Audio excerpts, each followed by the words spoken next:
Hello friends, ദേവൂസ് cooking ചാനലിലേക്ക് എല്ലാവർക്കും സ്വാഗതം.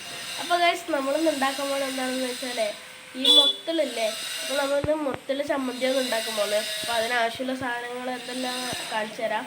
അപ്പോൾ നമുക്ക് നേരെ വീഡിയോയിലേക്ക് പോകാം. ഇതാണ് മുത്തൽ കേട്ടോ. ഇത് ഞാൻ കാണുന്നുണ്ടല്ലോ, ഇത് ഞാൻ വീട്ടിൽ പോയ സമയത്ത് ആടുന്ന് പറിച്ചുകൊണ്ടുവന്നതാണ്.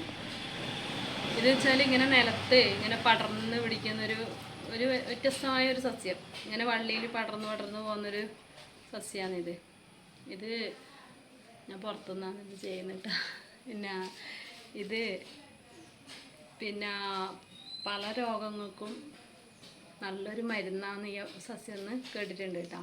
എന്നുവെച്ചാൽ നാഡികളാരോഗ്യത്തിനും കുട്ടിയൊക്കെ നമ്മൾ പഠിക്കുന്ന കുഞ്ഞിയൊക്കെല്ലാം വെള്ളം തിളപ്പിച്ച് കൊടുക്കാനും അവർക്ക് ചവച്ചരച്ചിട്ട് കഴിക്കാനും, കഴിക്കുന്ന കുഞ്ഞിക്ക് എല്ലാവരും കഴിക്കണമെന്നില്ല, കഴിക്കാത്ത കുഞ്ഞിക്ക് ഇത് പലത് ഇതുപോലെ ഇങ്ങനെ ചമ്മന്തിയാക്കിയിട്ടോ അല്ലാതെ ഇങ്ങനെ വെള്ളം തിളപ്പിക്കുന്ന വെള്ളത്തിലിട്ട് കൊടുത്തിട്ടോ അങ്ങനെ നമുക്ക് എങ്ങനെ അവർക്ക് വയറ്റിലേക്ക് ആക്കാൻ പറ്റുന്ന രീതിയിൽ അവർക്ക് ഇഷ്ടപ്പെട്ട രീതിയിൽ നമുക്ക് ഇത് വെച്ചിട്ട് നമുക്ക് ഉണ്ടാക്കി കൊടുക്കാം. അപ്പോൾ അങ്ങനെ നല്ല എല്ലാറ്റിനും നല്ലൊരു ഉപകാരമില്ല ഇത്. പണ്ട് കുഞ്ഞിപ്പത്തിൽ നമ്മളിങ്ങനെ പാദസരലാക്കിയിട്ട് നടക്കും. അപ്പോൾ നമുക്ക് ഇതിനെക്കുറിച്ച് അറിയില്ല, ഇതെന്തെന്ന് അറിയില്ല. ഇപ്പോഴാണ് മനസ്സിലായത് ഇത് നല്ലൊരു ഗുണമുള്ളൊരു ഔഷധ സസ്യമാണെന്ന് ഇപ്പോഴാണ് മനസ്സിലായത്.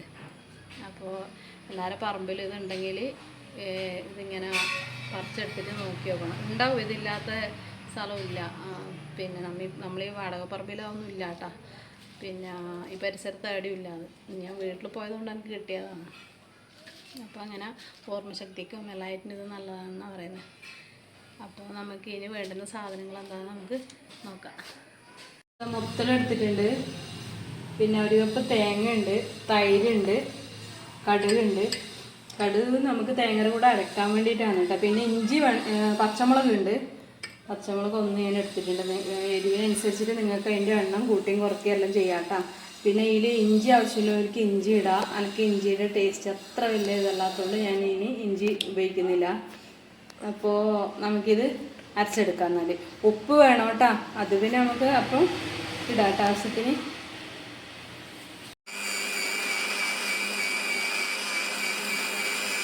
ഞാൻ അരച്ചെടുത്തിട്ട് പാത്രത്തിലാക്കി വെച്ചിട്ടുണ്ട് കേട്ടോ. അപ്പോൾ നോക്കാം നമുക്ക്.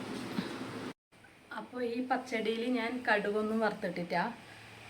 അതാ കടുക് വറുത്തിടുന്നവർക്ക് കടുക് വറുത്തിടാം. ഞാനൊന്നും ആക്കിയില്ല, ഇങ്ങനെ അരച്ചെടുത്തതേലും ഇതേ മുത്തിൽ വെച്ചിട്ട് തന്നെ ഒന്ന് ഡെക്കറേഷൻ ചെയ്ത് തന്നിട്ട്. അപ്പോൾ കടുക് ആവശ്യമുള്ളവർക്ക് കടുവും ഉണക്കമുളകെല്ലാം വറുത്തിടാം. എന്ന് വെച്ചാൽ ഞാൻ ഒരു കപ്പ് തൈര് എടുത്തിന്. ആ തൈര് ഞാനിപ്പോൾ എൻ്റെ ഇതിൻ്റെ മുത്തലിൻ്റെ ക്വാണ്ടിറ്റി അനുസരിച്ചിട്ടാണ് ഞാൻ തൈര് എടുത്തത്. അപ്പോൾ നിങ്ങൾക്ക് എത്രയാണ് ആവശ്യമുള്ളത് അത്ര തൈര് ഇത് ചേർത്താൽ മതി കേട്ടോ. ഇതപ്പോൾ നമ്മളെ പച്ചടിയുടെ റെഡി ആയിട്ടുണ്ട്. ഇതൊരു ചെറിയ വീഡിയോ ആണ് കേട്ടോ. ഇത് ഭയങ്കര ഈസി ആയതുകൊണ്ട് ഒരു ചെറിയ വീഡിയോ ആണത്. ഇത് നല്ല ടേസ്റ്റ് ഉണ്ട് കേട്ടോ. നിങ്ങൾ തീർച്ചയായിട്ടും ഇത് ഉണ്ടാക്കി നോക്കണം. നല്ല ലൈറ്റ് ഗ്രീൻ കളറോടുകൂടി വരുന്നതാണ്. അടിപൊളി ടേസ്റ്റാണ് കേട്ടോ. തീർച്ചയായിട്ടും നിങ്ങൾ ഇത് ഉണ്ടാക്കി നോക്കണം. ഉണ്ടാക്കി നോക്കിയിട്ട് അഭിപ്രായം കമൻറ്റിലൂടെ അറിയിക്കാം. അപ്പോൾ നിങ്ങൾക്ക് ഈ വീഡിയോ ഇഷ്ടപ്പെട്ടാൽ ലൈക്ക് ചെയ്യുക, ഷെയർ ചെയ്യുക, സബ്സ്ക്രൈബ് ചെയ്യുക. ആ തൊട്ടടുത്തുള്ള ബെല്ലൈക്കൺ കൂടി ഒന്ന് എനേബിൾ ചെയ്യാം കേട്ടോ. അപ്പോൾ നമ്മൾ പച്ചടിയെല്ലാം ആക്കി കഞ്ഞി കുടിക്കാൻ വേണ്ടിയിട്ട് പോവുകയാണേന്ന്.